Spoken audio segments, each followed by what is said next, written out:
اور جتنا ہم گناہ کریں گے اتنا ہماری زندگی میں پریشانی آئے گی.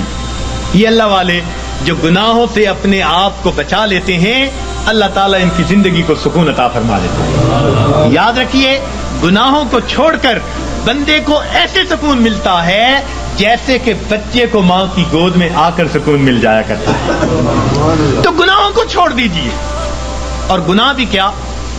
علم اور ارادے سے گناہ کرنا اللہ تعالیٰ اس کو بہت ناپسند فرماتے ہیں. علم اور ارادے سے گناہ کرنا. بے دھیانی میں گناہ ہو جائے جلدی معاف ہو جاتا ہے. بے علمی میں گناہ کر بیٹھے جلدی معاف ہو گیا. جب انسان اپنے علم اور اپنے ارادے سے سوچ سمجھ کر گناہ کر رہا ہوتا ہے پھر اللہ رب العزت کی ناراضگی آتی ہے, پھر اللہ تعالیٰ غصے میں آتے ہیں. مگر اللہ تعالیٰ بڑے حلیم ہیں, وہ پہلے گناہ پہ بندے کو سزا نہیں دیا کرتے. بجلی ہے نا, اس کے بارے میں مشہور ہے کہ یہ پہلی خطا بھی معاف نہیں کرتی. تو اللہ تعالیٰ بجلی کی طرح نہیں ہے, وہ حلیم ذات ہے, وہ کریم ذات ہے, حوصلے والی ذات ہے. وہ بندے کو موقع دیتی ہے لیکن جب گناہ کرتے کرتے تاکہ بندہ جاگے, اور جب نہیں جاگتا تو اللہ تعالیٰ پریشانیاں بھیجتے ہیں, کیونکہ پریشانیوں سے پھر بندہ گھبراتا ہے, پھر اللہ کی طرف پہنچتا ہے. اس لیے کسی عارف نے کہا سکھ دکھاں تو دیواں وار دکھاں آن ملایوم یار. سکھ دکھاں تو دیواں وار کہ دکھاں آن ملائم یار. خوشیاں سلاتی ہیں اور غم جگاتے ہیں. تو اللہ تعالیٰ پھر غم بھیجتے ہیں, بیماری بھیج دی, پریشانی بھیج دی, ناکامی بھیج دی, پھر پریشان ہوتے ہیں. تو جو اچھے جو ہے لوگ ہوتے ہیں وہ اس وقت پھر رب کی طرف آتے ہیں کہ ہمیں جگانے کے لیے یہ بات آئی. پھر وہ نمازیں بھی پڑھ رہے ہوں گے, تہجد بھی پڑھ رہے ہوں گے, اوراد و وظائف بھی کر رہے ہوں گے. وہ سمجھ رہے ہوں گے کہ اللہ تعالیٰ ہمیں اپنے گھر کی طرف بلانا چاہتے ہیں. پاک ہے وہ پروردگار جو اپنے بندوں کو پریشانیوں اور مصیبتوں کی زنجیروں میں باندھ کر اپنے در کی طرف بلا رہا ہوتا ہے.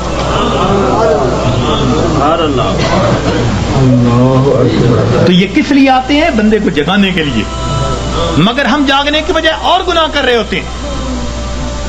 کاروبار خراب ہوا بددیانتی کی وجہ سے, اب اس کا حل نکالا بینک سے سود کے پیسے لے لو. یعنی علاج وہ تجویز کیا جو پہلے سے بھی زیادہ بندے کو پریشان کرنے والا.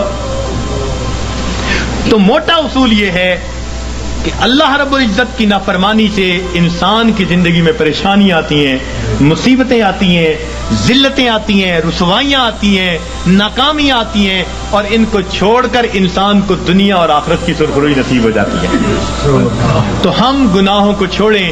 پروردگار عالم نے ارشاد فرمایا وَذَرُوا ظَاهِرَ الْإِثْمِ وَبَاطِنَهُ, تم چھوڑ دو وہ گناہ جو ظاہر میں کرتے ہو یا تم چھپ کر کرتے ہو. یہ گناہ چھوڑنے پڑیں گے. اور انسان گناہوں کی جان نہیں چھوڑتا, مصیبتیں اس کی جان نہیں چھوڑتی. اختیار ہمارا ہے. اور یاد رکھیے کہ جو بندہ اپنے علم اور ارادے سے گناہ کو کرنا چھوڑ دیتا ہے, جو بندہ اپنے علم اور ارادے سے گناہ کو کرنا چھوڑ دیتا ہے, پروردگار عالم اس بندے کی دعاؤں کو رد کرنا چھوڑ دیتا ہے. پکی بات ہے, وہ بندہ مستجاب الدعوات بن جاتا ہے.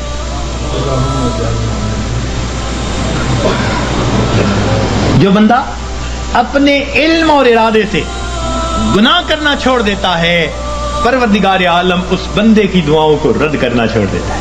پوچھتے ہیں حضرت اسم آدم بتاؤ, اس سے بڑا اسم آدم اور کیا ہے؟ یہ اسم آدم ہے کہ گناہوں کو چھوڑ دیں اور پھر دیکھیں پروردگار عالم کیا عطا فرماتے ہیں. اس لیے تو فرمایا کہ جو غیر محرم کی طرف نگاہوں کو ہٹائے گا اللہ رب العزت اس کے دل کی عبادت, اس کو دل کو عبادت میں لذت عطا فرمائے گا. تو معلوم ہوا کہ ہر گناہ کے بدلے لذت ملتی ہے. تو چھوڑ دیجئے گناہوں کو تاکہ اللہ رب العزت دلوں کا سکون اور ایمان کی اور اعمال کی لذتیں عطا فرمائے, لذتیں عطا فرمائے. آج کہتے ہیں جی اور وظائف میں کچھ محسوس نہیں ہوتا. بھئی پہلی بات تو یہ محسوس ہوتا ہے یا نہیں, ہمیں تو بندگی کرنی ہے, ہمیں تو بیٹھنا ہے. یاد رکھیں عبد اللطیف بنے، عبد اللطف نہ بنے. کچھ عبد اللطف ہوتے ہیں، لطف اور مزہ ڈھونڈتے پھرتے ہیں. حضرت مزہ نہیں آ رہا، بھائی مزے ڈھونڈنے، اللہ تعالیٰ کی بندگی کرنی ہے، اس کی یاد کرنی ہے، ہم پابند ہیں، غلام ہیں.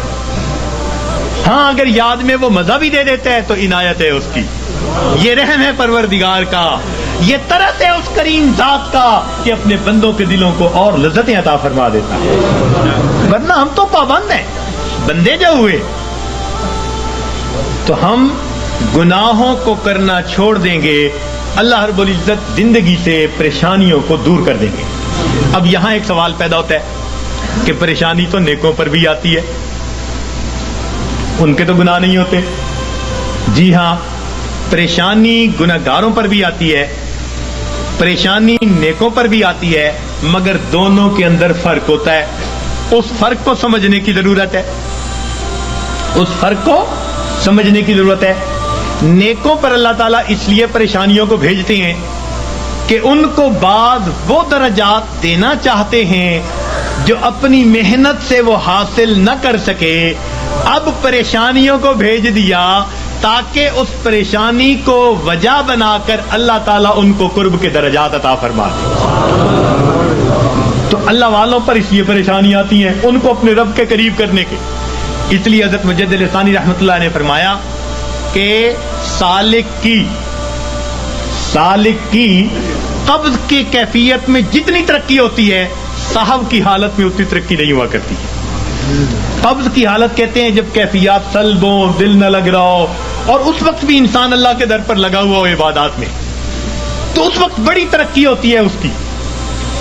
تو یہ اس لیے کہا کہ تم دیے باد مخالف سے نہ گھبرا اے عقاب، یہ تو چلتی ہے تجھے اونچا اڑانے کے لیے. تو اللہ والوں کے لیے آتی ہیں اونچا، ان کو اونچا اڑانے کے لیے. اور یاد رکھنا کہ اللہ والوں پہ پریشانیاں آتی تو ہیں، مگر ان پریشانیوں سے ان میں بے چینی نہیں آیا کرتی.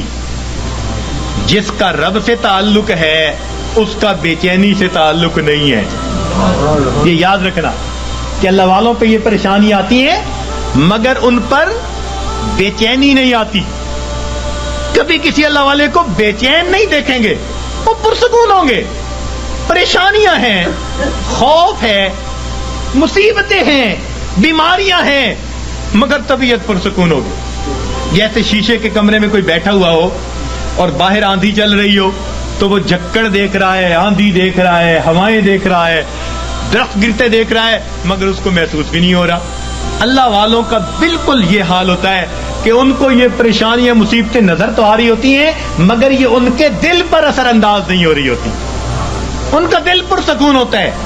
این مصیبتوں کے عالم میں بھی دل اپنے پروردگار سے لگا ہوا ہوتا ہے. چنانچہ ایک بزرگ تھے، اپنے گھر کے اندر کچھ تلاش کر رہے تھے، حالانکہ ان کے بیٹے کی شادی تھی. تو بیوی کہنے لگی جی بیٹے کے لیے دلہا بن رہا ہے، گھوڑے پہ چڑھنے لگا ہے، بارات جانے والی ہے، آپ کیا تلاش کرتے پھرتے ہیں؟ کہنے لگے میں کفن کے کپڑے تلاش کر رہا ہوں، چیزیں تلاش کر رہا ہوں. ان کا کس لیے؟ کہنے لگے دل میں ڈالا گیا ہے کہ ابھی ابھی میرے بیٹے کی وفات ہو جائے گی، تو میں نے کہا میں اس کے لیے چیزوں کا انتظام کر لوں. میاں بیوی بات کر رہے تھے، باہر سے اطلاع ملی دولہا گھوڑے پہ چڑھنے لگا، پاؤں پھسلا، گردن کے بل گر کے موت آ گئی. یہ ہوتا ہے دنیا دولہا بنا رہی ہے اور ان کے دل میں الہام ہوا موت آنی ہے تو گھر میں تیاریاں کر رہے ہیں. سرے تسلیم خم ہے جو مزاج یار میں آئے، اپنے رب پہ راضی ہیں. سبحان اللہ. تو اس لیے اللہ والوں پہ بھی یہ تکلیفیں آتی ہیں مگر ان کے دل کو بے چین نہیں کرتی، پریشان نہیں کرتی، ان کے دل پرسکون ہوتے ہیں. ہاں ان کے رجوع اللہ میں اور زیادہ جو ہے ترقی ہو جاتی ہے. اور یہ گناہوں کا وبال بن کے بھی آتی ہیں گناہگاروں پر. اور اس کی پہچان کیا ہوتی ہے کہ دل پریشان ہوتا ہے. 3 باتیں یاد رکھیے، 3 باتیں یاد رکھیے کہ جب کسی انسان پر کوئی مصیبت آئے اور اس کھانے کے لیے بھیجی گئی ہے تو پریشانیاں تو آتی ہیں. اس دنیا میں کون ہے جو پریشان نہیں ہے؟ دری دنیا کسے بے غم نہ باشد، دری دنیا کسے بے غم نہ باشد. اگر باشد بنی آدم نہ باشد، اس دنیا میں کوئی بے غم نہیں، اگر کوئی ہے تو پھر وہ بنی آدم ہی نہیں۔ تو غم تو ہے ہی اس دنیا کے ساتھ، ہاں جہاں کوئی غم نہیں ہوگا اس کا نام جنت ہے، ابھی وہاں نہیں پہنچے، جب پہنچ جائیں گے تو پھر غم ختم کر دیے جائیں گے۔ لا خوف علیہم ولا ہم یحزنون، یہ کہہ دیا جائے گا۔ دنیا کے اندر تو یہ غم آئیں گے، مگر یہ غم کبھی کبھی آتے ہیں۔ ایک بات اور دیکھیے کہ اللہ تعالیٰ کی طرف سے آسانیاں زیادہ اور تنگیاں تھوڑی، صحت کا عرصہ زیادہ، بیماری کا عرصہ، کھانے پینے کا وقت زیادہ اور فاقوں کا وقت، تو عنایات زیادہ ہیں، امتحان کبھی کبھی، عنایات زیادہ ہیں اور امتحان کبھی کبھی۔ تو جب عنایات اتنی زیادہ ہیں تو کبھی کبھی کوئی امتحان آ جائے تو ہم پھر بھی اپنے رب سے راضی رہیں، اپنے آپ کو سمجھائیں کہ پریشان ہونے کی کیا ضرورت ہے۔ کسی عارف نے کہا لطف سجن دم بدم، قہر سجن گاہ گاہ، لطف سجن دم بدم، قہر سجن گاہ گاہ، ای بھی سجن واہ واہ، اون بھی سجن واہ واہ۔ میرے مالک ہم اس پہ بھی راضی ہیں، میرے مولا ہم اس پہ بھی راضی ہیں۔ یہ ہے بندگی، یہ ہے بندگی۔ اور ہم پریشان ہو کر، اگر کوئی بدعقیدہ بندہ تعویذ دینے والا ہے ادھر بھی بھیجتے ہیں عورتوں کو،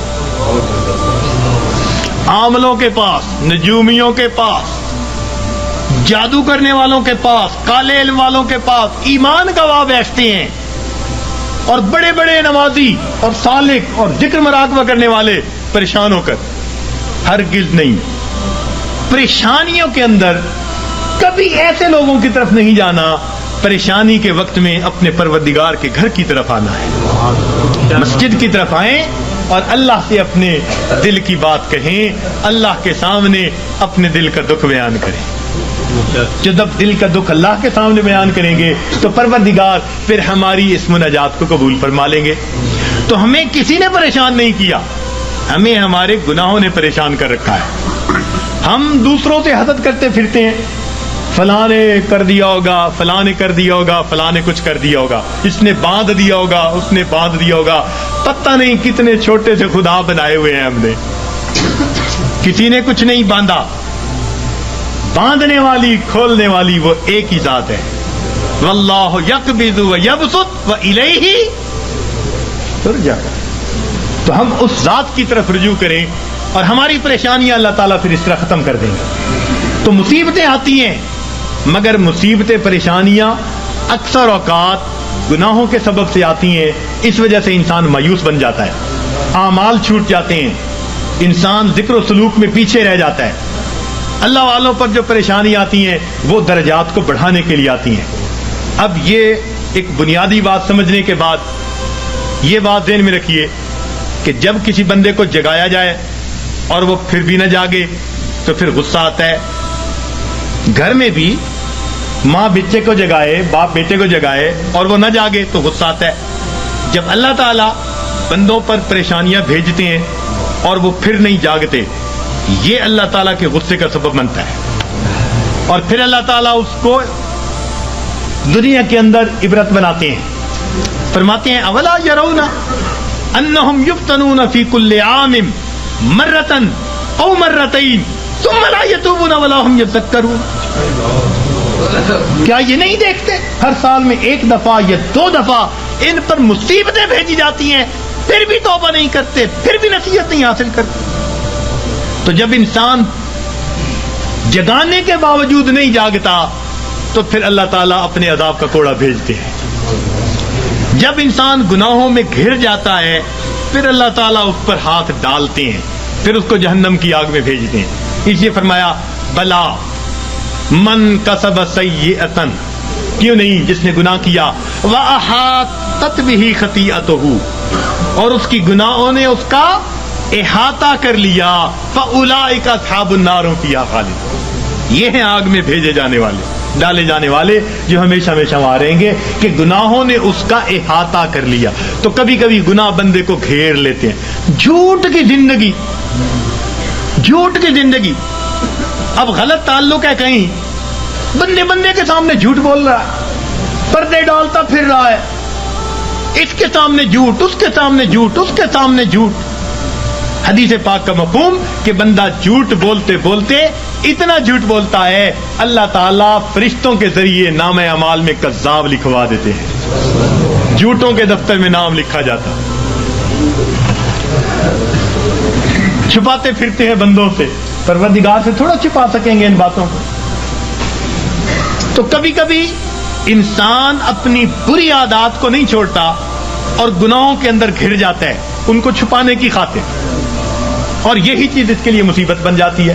پھر ذکر میں ترقی کیسی، سلوک میں آگے بڑھنا کیسا؟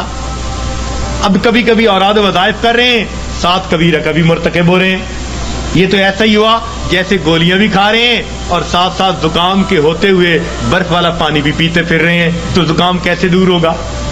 اسی لیے ذکر و سلوک میں آنے کے لیے پہلا قدم یہ ہے کہ انسان اپنے گناہوں سے سچی توبہ کر لے، یہ پہلا قدم ہے، یہ پہلا قدم ہم اٹھا لیں، پھر دیکھیے یہ تھوڑی دیر کا مراقبہ ہمارے لیے معلوم نہیں کتنی برکتوں کا باعث بن جائے گا۔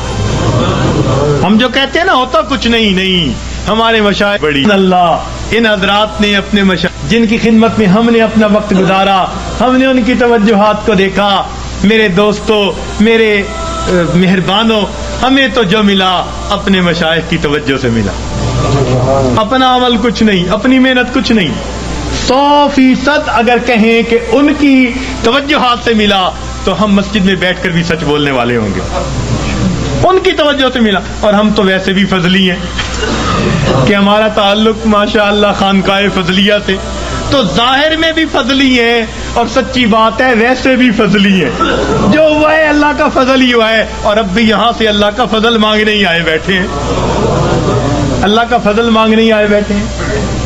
تو اس لیے جب ہم گناہوں کو چھوڑ دیں گے خود بخود اوراد و وظائف کے توجہات کے جو اثرات ہوں گے وہ دل کے اوپر آنے شروع ہو جائیں گے۔ ہمارے حضرت خواجہ احمد سعید قریشی رحمۃ اللہ علیہ، احمد الشرقیہ والے، ان کے حالات زندگی میں حضرت سید وار حسین شاہ رحمۃ اللہ علیہ نے یہ واقعہ لکھا، فرمایا کہ وہ کبھی کبھی پورے شہر کے لوگوں کو توجہ دیتے تھے اور فرماتے تھے کہ بعض دلوں سے فیض ٹکرا کر واپس آتا اور مجھے آواز آتی کہ ہمارے لیے اس دل میں کوئی جگہ نہیں ہے، ہمارے لیے اس دل میں کوئی جگہ نہیں ہے۔ تو جب دل پہ گناہوں کی میل ہی اتنی چڑھی ہوئی ہو پھر توجہات کیا اثر کریں گی؟ تو اس میل کو اتاریں گناہوں کو چھوڑ کر، سچی توبہ کر کے، پھر دیکھیے اللہ رب العزت کی رحمت کیسے ہمارے دلوں کو سنوارے گی اور کیسے ہمارے دلوں کو بنائے گی۔ اور کبھی کبھی تو انسان مال، ہاں ایک نکتے کی بات عرض کرتا چلوں کہ شیطان انسان کو دو طرح سے ورغلاتا ہے، شیطان انسان کو دو طرح سے ورغلاتا ہے، ایک شہوات کے ذریعے سے اور دوسرا شبہات کے ذریعے سے۔ شیطان انسان کو دو طرح سے ورغلاتا ہے، ایک شہوات کے ذریعے سے اور دوسرا شبہات کے ذریعے سے۔ یعنی کچھ تو ایسے ہوں گے کہ وہ شہوات کے گناہوں میں لگے ہوئے ہیں، بد نظری میں، گناہ میں، زنا میں، فلاں میں، یہ شہوات کے گناہ ہیں جو مال سے تعلق رکھتے ہیں یا جمال سے تعلق رکھتے ہیں۔ دنیا میں دو ہی چیزوں کے اسیر ہیں نا، کچھ مال کے اسیر ہوں گے، کچھ جمال کے اسیر ہوں گے۔ تو شہوات کے ذریعے سے شیطان بہکاتا ہے، اور جن پر شہوات غالب نہیں آتی، قابو میں رہتے ہیں، ان کو شبہات کے ذریعے سے بہکاتا ہے۔ مثلا جی یہ مراقبہ سنت سے ثابت ہے، جی یہ بیعت واقعی ضروری ہے، جی یہ پیری مریدی اس وقت بھی تھی، اس قسم کی باتیں شبہات والی دین میں ڈالے گا۔ اور یہ شک ایسی بری بلا ہے کہ یہ انسان کے اعمال کی بنیاد کو ہلا کے رکھ دیتی ہے. اس لیے قرآن پاک میں ابتدا سے ہی کہہ دیا ذالک الکتاب لا ریب فیہ ھدی للمتقین. ھدی للمتقین بعد میں کہا، پہلے کیا کہا؟ کیونکہ شک کے ساتھ پڑھو گے تو پھر ہدایت نہیں ملے گی. نبی علیہ السلام نے دعا مانگی اللہم انی اعوذ بک من الشک والشرک والشقاق والنفاق وسوء الاخلاق. تو شرک سے بھی پہلے شک سے پناہ مانگی. یہ شک بڑی بری بات، اتنی بری کہ بندے کے ایمان کو بھی ضائع کر کے رکھ دیتی. تو دین اسلام کی باتوں میں شک، جی یہ مولویوں کی بنی ہوئی باتیں ہیں جی، یہ آپس میں بناتے رہتے ہیں جی، کرتے رہتے ہیں جی، یہ بھی کون سا ضروری ہے جی. شک ہو گیا. ہماری جی کہاں ہماری سنتا جی، مانگ مانگ کے جی عمر گزر گئی، ہماری تو سنتا ہی نہیں. تو یہ شک کے ذریعے سے یا شبہات کے ذریعے سے یا شہوات کے ذریعے سے شیطان انسان کو بہکا دیا کرتا ہے. تو انسان پر مصیبتیں اللہ تعالیٰ بھیجتے ہیں، کبھی گناہوں کی وجہ سے تاکہ یہ باز آ جائے، اور کبھی اس کو اپنے قریب لانے کے لیے. اور اس کا ایک ہی حل ہے کہ ہم اپنے گناہوں کو چھوڑ کر اپنے پروردگار کی طرف قدم آگے بڑھائیں. اب شیطان مایوس کرتا ہے، کہتا ہے تو نہیں چھوڑ سکتا. بھئی ہم نہیں چھوڑ سکتے تو پروردگار تو چھڑوا سکتے ہیں نا. بھئی ہم اگر نہیں بچ سکتے تو پروردگار تو بچا سکتے ہیں نا. تو پروردگار عالم ہمیں بچا لیں گے جب ہم سچی توبہ کریں گے. حضرت اقدس تھانوی رحمۃ اللہ نے عجیب نکتہ لکھا ہے. فرماتے ہیں جو بندہ گناہ کر بیٹھے مگر اللہ سے دعائیں مانگے اللہ بچا لے، میں بچنا چاہتا ہوں، روئے دھوئے معافیاں مانگے، پھر گناہ کر بیٹھے، پھر روئے دھوئے معافیاں مانگے، فرمایا ساری زندگی اسی طرح کرتا رہے، اللہ تعالیٰ قیامت کے دن اس کو کھڑا کریں گے، فرمائیں گے میرے بندے تو گناہوں سے بچا کیوں نہیں؟ کہے گا یا اللہ ہر وقت معافیاں مانگتا تھا اور کہتا تھا اللہ بچا لے، میں تو دعا ہی کر سکتا تھا. اللہ تعالیٰ فرمائیں گے واقعی تو نے دعا مانگی، تیری دعا کو قبول کر کے سب گناہوں کو ہم نے معاف فرما دیا. تو جب گناہ سرد ہو جائے تو معافیاں مانگے، روئے دھوئے اپنے رب کو منائے. الندم توبتن، ندامت توبہ. تو دل میں نادم ہو اور اپنے رب کو منانے کی کوشش کرے، اسی وقت دیر نہ کرے. گناہ کا سرزد ہو جانا یہ کوئی ایسی بڑی بات نہیں ہے. بڑے بڑوں سے بعض اوقات غلطیاں ہو جاتی ہیں، تو گر جانا برا نہیں، گر کر پڑے رہنا برا ہوا کرتا ہے. تو کبھی کوئی کوتاہی ہو جائے، کوئی غلطی سرزد ہو جائے تو بندہ فوراً اپنے رب سے سچے دل سے معافی مانگے اور اپنے آپ کو اللہ تعالیٰ کے پیش کرے اور کہ اللہ مجھے بچا لینا. غم حیات کے سائے محیط نہ کرنا، غم حیات کے سائے محیط نہ کرنا، کسی غریب کو دل کا غریب نہ کرنا. میں امتحان کے قابل نہیں میرے مولا، میں امتحان کے قابل نہیں میرے مولا، مجھے گناہ کا موقع نصیب نہ کرنا. تو روئے اللہ مجھے گناہ کا موقع نہ دینا، اللہ بچا لینا. تو جب بندہ روئے گا اللہ تعالیٰ پھر اس کو گناہوں سے بچا لیں گے. راوے بصری اللہ کی نیک بندی بڑی پیاری دعا مانگتی تھی، کہتی تھی اے اللہ جو آسمان کو زمین پر گرنے سے روکے ہوئے ہے، اللہ شیطان کو مجھ پر مسلط ہونے سے روک دے. اے اللہ جو آسمان کو زمین پر گرنے سے روکے ہوئے ہے، اللہ شیطان کو مجھ پر مسلط ہونے سے روک دے. تو جب ہم اس طرح اپنے آپ کو پیش کریں گے اللہ تعالیٰ گناہوں سے حفاظت فرما لیں گے، ہمیں معاف فرما دیں گے. تو ہم اللہ تعالیٰ سے گناہوں کی معافی مانگیں، پھر دیکھیے اللہ تعالیٰ کیسے مہربانی فرماتے ہیں. سچی توبہ کریں، پھر اس کے بعد تھوڑے معمولات بھی کریں گے تو ان کے اثرات ہم پر بہت زیادہ مرتب ہو جائیں گے. تو یہ آج کے اس وقت میں دلوں میں عہد کر لیجئے کہ اللہ ہم نے آج تک جو گناہ کیے ہم ان سے سچی معافی مانگتے ہیں اور آئندہ نیکوکاری پرہیزگاری کی زندگی کا دل میں عہد کرتے ہیں، ارادہ کرتے ہیں. پھر دیکھیے پروردگار اس پر کیا رحمت فرماتے ہیں. اور اللہ تعالیٰ سے راتوں کو اٹھ کر اپنے گناہوں کی معافی مانگیے، تنہائیوں میں معافی مانگیے. حضرت مفتی محمد شفیع رحمۃ اللہ علیہ نے ایک عجیب بات اپنی تفسیر میں لکھی ہے. فرماتے ہیں کہ قرآن پاک کی ایک آیت ہے من یعمل سوءا یجز بہ، جس بندے نے بھی گناہ کیا اس کو اس کا بدلہ ملے گا. تو فرماتے ہیں کہ اس میں استثناء کسی کا نہیں. من یعمل سوءا یجز بہ، پکی بات ہے، جس نے بھی گناہ کیا اس کو اس کا بدلہ ملے گا، سزا ملے گی. تو فرماتے ہیں کہ اس کا مطلب یہ ہوا کہ ہم جتنے گناہ کر چکے ہیں ہمیں ہر گناہ کے بدلے سزا ضرور ملنی ہے. فرماتے ہیں اب یہ سزا دو طرح کی ہے.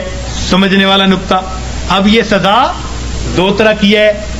ایک تو یہ کہ ہم اس دنیا میں ندامت اور شرمندگی کی آگ میں جلیں, دل میں کڑھیں, اللہ غلطی کر بیٹھے معاف کر دے, یہ بھی آگ میں جلنا ہے, یہ بھی دل میں آگ لگی ہوئی ہے, اللہ معافی دے دے, اللہ پریشان ہوں, معافی مانگتا ہوں, توبہ کرتا ہوں.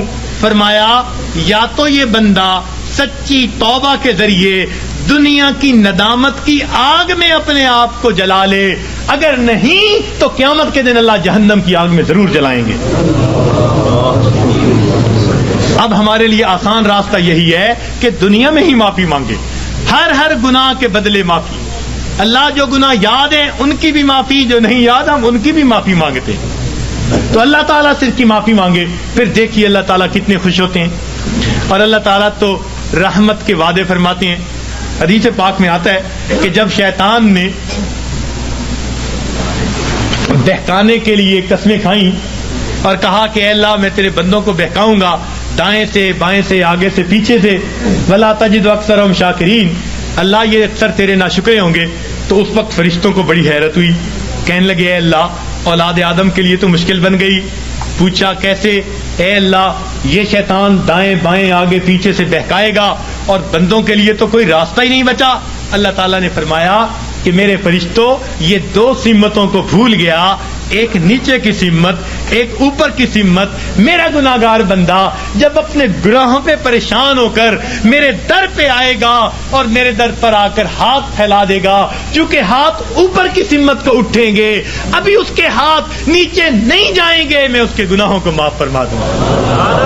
اور جب میرا بندہ اپنے گناہوں پہ پریشان ہو کر اپنے سر کو سجدے میں ڈال دے گا, چونکہ نیچے کی سمت سے شیطان اثر انداز نہیں ہو سکتا, میرا بندہ ابھی سر نہیں اٹھائے گا, میں اپنے بندے کے گناہوں کو معاف فرما دوں گا. تو شیطان نے ایک قسم کھائی تھی, فَبِعِزَّتِكَ, اللہ تیری عزت کی قسم میں تیرے بندوں کو بہکاؤں گا. اللہ تعالیٰ نے اس کے جواب میں فرمایا شیطان مردود تو قسمیں کھاتا ہے میرے بندوں کو بہکانے کے لیے, ورغلانے کے لیے. ذرا میری بات بھی سن لے کہ میرے بندے بتقاضائے بشریت گناہ کرتے رہیں گے, اگر اپنی موت سے پہلے سچی معافی مانگیں گے. فَبِعِزَّتِي وَجَلَالِي, مجھے اپنی عزت کی قسم, مجھے اپنے جلال کی قسم, میں ان کی توبہ کو قبول کر لوں گا. تو شیطان نے بہکانے کے لیے ایک قسم کھائی تھی, رحمان نے معافی دینے کے لیے دو قسمیں کھائی ہوئی ہیں. سبحان اللہ. اس لیے اللہ تعالیٰ کی ہر صفت کا ایک نام ہے, لیکن رحمت کی صفت کے دو نام ہیں, رحمان اور رحیم. اور کوئی صفت ایسی نہیں جس کے دو نام ہو سوائے رحمت کی صفت. وہ تو اتنا کریم آقا ہے, وہ تو بخش کے خوش ہوتا ہے, وہ تو معاف کر کے خوش ہوا کرتا ہے. میں ایک مرتبہ بچیوں کو پردے میں درس دے رہا تھا, ایک جامعہ کی دور حدیث کی بچیاں تھیں, تو ان سے میں نے سوال پوچھا کہ بتاؤ دنیا میں سب سے آسان کام کیا ہے؟ ایک بچی نے جواب دیا کہ اپنی ماں کو منانا. میں نے پوچھا وہ کیسے؟ کہنے لگی جی کہ ہمارا یہ تجربہ ہے کہ ماں اگر اپنے بیٹے سے ناراض بھی ہونا تو بیٹی سے پوچھتی پھرتی ہے, اس نے روٹی کھا لی, اس کا بستر تو نے بنا دیا, اس کے کپڑے تو نے ٹھیک کر دیے. اب اوپر سے ناراض پھر رہی ہے, مگر ماں کی ممتا اس کو مجبور کر رہی ہے, لہذا بیٹی سے پوچھتی پھرتی ہے, بیٹی کے ذریعے اس کو کھانا پہنچا رہی ہے, دل سے ناراض نہیں. خفا تھی, بچے نے ستایا مگر دل سے خفا نہیں, اس لیے پوچھتی بھی پھر رہی ہے کہ بچے کو سب چیزیں مل گئی یا نہیں مل گئی. تو وہ کہنے لگی کہ جب ماں کی ممتا کا یہ حال ہے تو ماں کو منانا بہت آسان ہوتا ہے. میں نے کہا ہاں ماں کو منانا آسان صحیح, پھر بھی ماں کے پاس آنا پڑتا ہے. بچہ آ کر کہہ دے امی معاف کر دیں, ماں معاف کر دیتی ہے. بچہ آ کر ماں کا جسم دبائے, امی معاف کر دیں, معاف کر دیتی ہے. ہاتھ جوڑ دے, معاف کر دیتی ہے. اگر پھر بھی معاف نہ کرے, بچہ رو پڑے, ماں سے کبھی بیٹے کے آنسو نہیں دیکھے جاتے. کتنی ناراض کیوں نہ ہوگی جب دیکھے گی بچہ آنسو بہا رہا ہے، اپنے دوپٹے کے پلو کو لے کے آنسو پوچھے گی، کہے گی بیٹا رو نہیں، چل میں نے تجھے معاف کر دیا۔ تو ماں کو منانا دنیا میں اتنا آسان ہے۔ بچیاں کہنے لگیں، میں نے انہیں اس وقت بتایا کہ دیکھو ایک اور ذات ہے جس کو منانا ماں کے منانے سے بھی 70 گنا زیادہ آسان ہے، اور وہ پروردگار عالم کی ذات ہے۔ ماں کو تو پھر بھی زبان سے کہنا پڑے گا، پاؤں پکڑنے پڑیں گے، ہاتھ جوڑنے پڑیں گے، آنسو بہانے پڑیں گے۔ ایک وہ پروردگار ذات ہے جس کے سامنے بندہ تنہائی میں بیٹھا ہو، فقط دل کے اندر نادم ہو جائے، دل کے اندر شرمندہ ہو جائے اور دل میں پکارے، پروردگار گناہوں کی معافی چاہتا ہوں، میں نے سچی توبہ کر لی، اللہ میں نے سلو کر لی، مجھے اپنا بنا لے، شیطان کے پنجے سے چھڑا لے۔ کوئی ہاتھ نہیں ہلایا، کوئی اس نے زبان سے لفظ نہیں نکالا، فقط دل کی ندامت کو قبول کر کے اللہ تعالیٰ اپنی ناراضگی کو دور فرما دیتے ہیں۔ تو اللہ رب العزت کو منانا ماں کے منانے سے بھی 70 گنا زیادہ آسان ہے۔ تو اپنے رب کو منا لیجئے۔ ابن قیم رحمۃ اللہ نے عجیب واقعہ لکھا، فرماتے ہیں میں گلی میں جا رہا تھا، میں نے دیکھا ایک دروازہ کھلا، ماں اپنے بچے کو مار رہی ہے، تھپڑ لگا رہی ہے اور کہتی ہے تو نے مجھے بڑا ذلیل کیا، بڑا پریشان کیا، نافرمان ہے، کوئی بات نہیں مانتا، نکل جا میرے گھر سے۔ وہ بچہ رو رہا تھا، دھکے کھا رہا تھا، جب گھر سے باہر نکلا ماں نے کنڈی لگا دی۔ فرماتے ہیں میں کھڑا ہو گیا، ذرا منظر تو دیکھوں، بچہ روتے روتے ایک طرف کو چل پڑا، ذرا آگے گیا، نکر سے پہلے واپس آ گیا، پھر دروازے پہ کھڑا، میں نے پوچھا بچے واپس کیوں آ گئے؟ کہنے لگا سوچا تھا کہیں اور چلا جاؤں، پھر دل میں خیال آیا مجھے دنیا کی ہر چیز مل سکتی ہے، مجھے ماں کی محبت نہیں مل سکتی، میں اس لیے واپس آ گیا ہوں، محبت ملے گی اسی در سے ملے گی۔ کہتے ہیں بچہ بات کر کے وہی بیٹھ گیا، میں بھی وہی بیٹھا، بچے کو نیند آئی، اس نے دہلیز پہ سر رکھا سو گیا۔ کافی دیر گزری، ماں نے کسی وجہ سے دروازہ کھولا، ضرورت کے لیے باہر جانا چاہتی تھی، بیٹے کو دیکھا دہلیز پہ سر رکھے سو رہا ہے، اٹھایا، کیوں دہلیز پہ سر رکھے سو رہے ہو؟ امی مجھے دنیا میں کوئی دوسری ماں نہیں مل سکتی، میں اس دہلیز کو چھوڑ کے کیسے جاؤں؟ فرمایا بچے کے الفاظ سے ماں کی آنکھوں سے آنسو آ گئے، بچے کو سینے سے لگا لیا، میرے بیٹے جب تیرا یقین ہے اس گھر کے سوا تیرا گھر کوئی نہیں، میرے در کھلے ہیں، آ جا، میں نے تیری غلطیوں کو معاف کر دیا۔ فرماتے ہیں جب گنہگار بندہ اپنے رب کے دروازے پہ اس طرح آتا ہے اور کہتے ہیں رب کریم میری خطاؤں کو معاف کر دے، میرے گناہوں کو معاف کر دے، اے بے قطعوں کے دستگیر، اے دکھی دلوں کو سکون دینے والے، اے غمزدہ دلوں کو تسلی دینے والی ذات، اے پریشان دلوں کو سکون بخشنے والی ذات، اے بے سہارا لوگوں کا سہارا بننے والی ذات، اے گناہوں کے پردوں میں، گناہوں کو اپنی رحمت کے پردوں میں چھپا لینے والی ذات، تو میرے لیے رحمت فرما دے، مجھے در در کے دھکے کھانے سے بچا لے، اللہ اپنی ناراضگی سے بچا لے، میں سلو کرنے کے لیے حاضر ہو گیا ہوں، پروردگار آئندہ نیکوکاری کی زندگی عطا فرما۔ تو جب بندہ اس طرح پیش کر دیتا ہے اللہ رب العزت اس بندے کی توبہ کو قبول کر لیتے ہیں۔